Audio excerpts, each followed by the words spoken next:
అందరికీ నమస్కారం. జీవన కిచెన్‌కి స్వాగతం. ఈరోజు మనం కొబ్బరి పాలతో టీ ఎలా చేసుకోవాలో చూద్దాం. రొటీన్‌గా ఇలా మిల్క్‌తో కాకుండా మనం కొబ్బరి పాలతో టీ ఇలా ట్రై చేస్తే ఆరోగ్యానికి చాలా మంచిది. ఇలా హాఫ్ చిప్ కొబ్బరిని తీసుకొని మిక్సీలో ఒకసారి ఇలా కోర్స్‌గా గ్రైండ్ చేయాలి.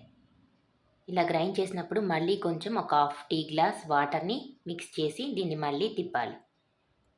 మరో టీ గ్లాస్ వాటర్‌ని కూడా యాడ్ చేసి మళ్ళీ తిప్పాలి. ఇలా 2, 3 సార్లు తిప్పితే అప్పుడు కొబ్బరి పాలు మనకి ఈజీగా వస్తాయి. ఇలా క్లాత్‌లో పోసి వీటిని స్ట్రెయిన్ చేయాలి. మనం క్లాత్‌లో పోసి స్ట్రెయిన్ చేస్తే మనకి పాలు ఎక్కువగా వస్తది. మామూలు స్ట్రెయినర్‌లో కంటే ఇలా క్లాత్‌లో పోసి దీన్ని పూర్తిగా ఈ పాలని తీసుకోవాలి. ఈ మాత్రం థిక్‌గా ఉంటే పాలు సరిపోతుంది.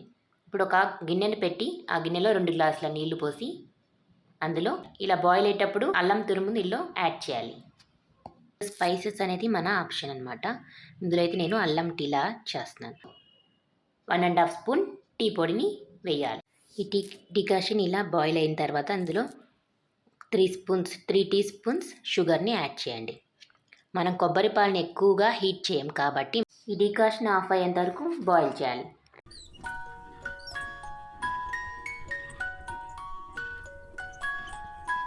ఇలా డికాషన్ ప్రిపేర్ అయినాక దీనిలో కొబ్బరి పాలు పోసి హాఫ్ మినిట్ బాయిల్ చేసి ఆఫ్ చేయండి.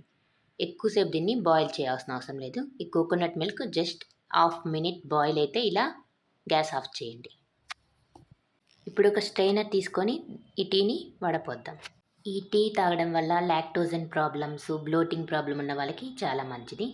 తర్వాత మన హెల్దీ ఆప్షన్లో కూడా ఈ టీని తీసుకోవచ్చు. ఈ కొబ్బరి పాలలో ఎన్నో న్యూట్రియన్స్, మినరల్స్ కూడా ఉంటాయి.